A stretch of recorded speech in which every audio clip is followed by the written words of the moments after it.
Alright, truckers and truckers, time for the final episode of Review of the Day with Relics. The Starship Enterprise, responding to a distress call, drops out of warp to discover a nearby Dyson sphere. They trace the distress call to the USS Janolan, a Federation transport ship that has been reported missing for 75 years, and which has crashed on the sphere's outer shell.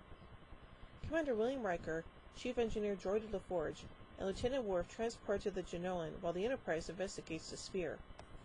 LaForge discovers that the Janolan's transporter had been jury-rigged to sustain 2 life signals within its pattern buffer indefinitely, though one has degraded too far to be recovered. LaForge reverses the process and restores the remaining life form, which turns out to be former Starfleet officer Captain Montgomery Scott.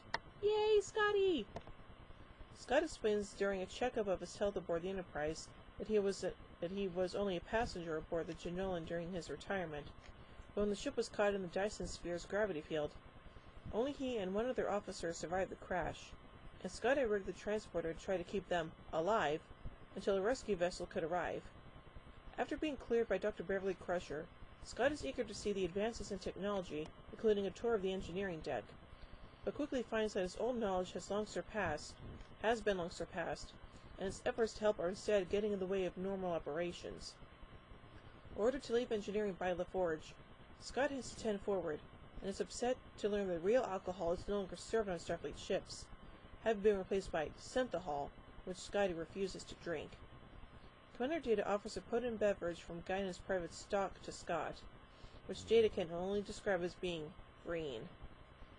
Bottle in one hand, Scott uses one of the Enterprise's holodecks to recreate the bridge of his old ship, the Enterprise, to try to relive his past. Captain Jean-Luc Picard joins Scott after hearing of his difficulties in becoming adjusted to the 21st century and tries to console him, to which Scott himself declares a relic of the past.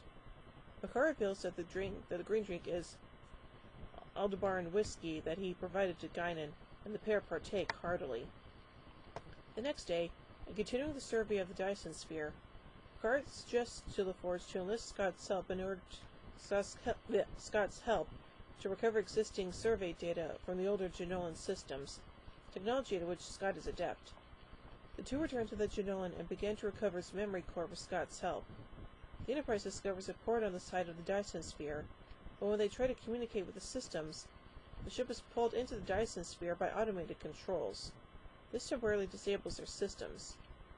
Though they're able to recover control before the ship impacts with the star inside the sphere, they find the star is unstable and emitting large amounts of radiation which will be lethal to the crew, and surmise that the sphere was long abandoned by its creator due to this.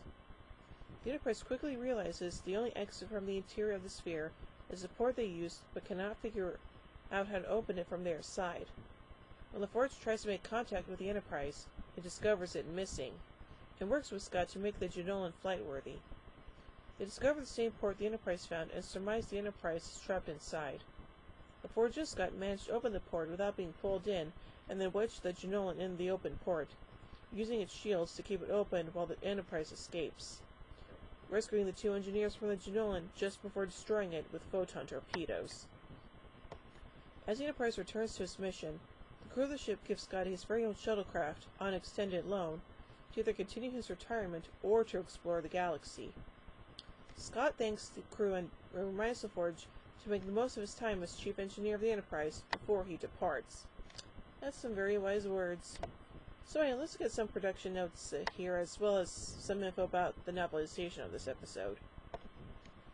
The initial Scott, when Scotty's holodeck recreation of this Enterprise is shown, was taken from the original series episode, This Side of Paradise, composited into this episode via blue screen. The part of the bridge where Scotty and Picard have their conversation was built new. The commander and helm console were provided by a fan, Steve Horch, who originally built them for use at Star Trek conventions. Interesting. Another Michael Jan Friedman's novelization of the episode, he expands upon the holodeck scene, recreating the original series bridge crew from their youthful heyday, which was originally in the episode script, but was cut from the final production as it would have been too expensive to film.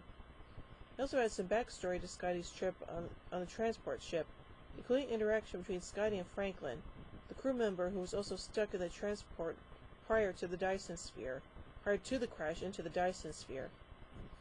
He also has a subplot where an away team beams down onto the originally habitable interior surface of the Dyson Sphere. In the audiobook adaptation, also by Friedman, the scene on the holodeck occurs as in the television episode, and the original Enterprise's bridge crew do not appear. Oh, that's kind of interesting. So overall, I think this is a really darn good episode, and it's definitely one of the best episodes of TNG. So overall, I give Relics 5 warp cores out of 5. We'll join tomorrow as Star Trek Timber continues on with Schisms. So, until then, live long and prosper, everybody.